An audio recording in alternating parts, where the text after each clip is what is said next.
Qu'est-ce que le greenwashing et comment s'en prémunir ?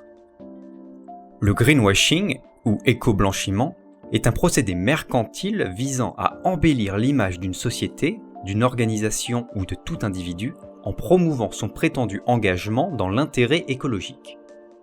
L'objectif est de séduire l'interlocuteur en montrant une image éthique et responsable vis-à-vis du dérèglement climatique et de la biodiversité. Dans les deux cas, cette image de façade est fabriquée de toutes pièces. Elle est trompeuse et fallacieuse. On parle effectivement de greenwashing lorsque le discours ne s'accorde pas sur les faits et que la véritable intention du protagoniste est bel et bien une communication mensongère.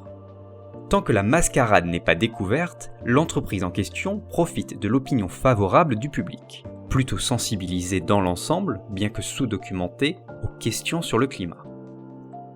Des entreprises très polluantes, en raison de leur utilisation d'énergie fossile, du volume de déchets qu'elles génèrent, ou encore de leur impact sur la biosphère, peuvent donc potentiellement, et par ce biais, élargir leur clientèle et fidéliser leurs clients actuels. Selon l'association américaine CorpWatch, certaines entreprises nocives pour les écosystèmes ou génératrices d'inégalités vont même jusqu'à, je cite, se présenter comme des amis de l'environnement et des leaders dans le combat pour éradiquer la pauvreté. Fin de la citation. Parmi des cas courants, on peut citer la société Nestlé et sa stratégie ambiguë, confuse et imprécise pour lutter contre les déchets plastiques, dont elle est l'un des plus grands producteurs.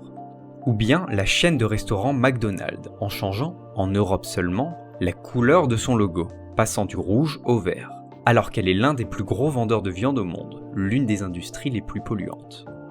Ou bien encore le fabricant automobile Volkswagen et la manipulation de ses tests de performance pour des normes anti-pollution, qui, jusqu'à la divulgation de cette fraude en septembre 2019, jouait d'une image de marque favorable auprès des consommateurs et au détriment de ses concurrents. La triche, l'imposture et la malhonnêteté sont de mise dans cette stratégie commerciale. Selon l'Agence de la transition écologique, identifier une action de greenwashing est relativement facile si on y prête attention. On y distingue plusieurs critères. Manque de transparence, manque de preuves à l'appui, faux labels, promesses disproportionnées, usage de visuels très suggestifs, usage de termes vagues et approximatifs, déclarations incomplètes, incohérence entre le secteur d'activité et les promesses tenues, etc. Notons que ce schéma d'action est duplicable à toute échelle, depuis le petit groupe d'individus jusqu'à la scène internationale. Récapitulons. Le greenwashing est un processus malhonnête de communication visant à obtenir l'approbation du public en prétendant mettre en œuvre de fausses initiatives dans le domaine écologique. Il s'agit de séduire l'audience en lui disant ce qu'elle veut entendre sans pour autant passer à l'acte. Ce stratagème, utilisé le plus souvent à des fins commerciales, est basé sur de faux engagements et sur des annonces creuses. L'appellation greenwashing n'est pas sans rappeler l'expression anglo-saxonne brainwashing, soit le lavage de cerveau, toutes deux construites sur la même structure grammaticale.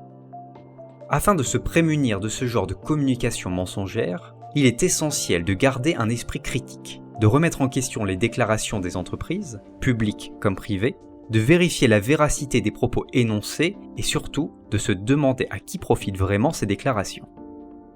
La meilleure solution pour ne pas se laisser manipuler reste encore de s'éduquer convenablement sur le sujet de l'écologie et de se documenter abondamment. Vous venez d'écouter un épisode de Bâtisseurs. Retrouvez tous les épisodes sur la chaîne YouTube.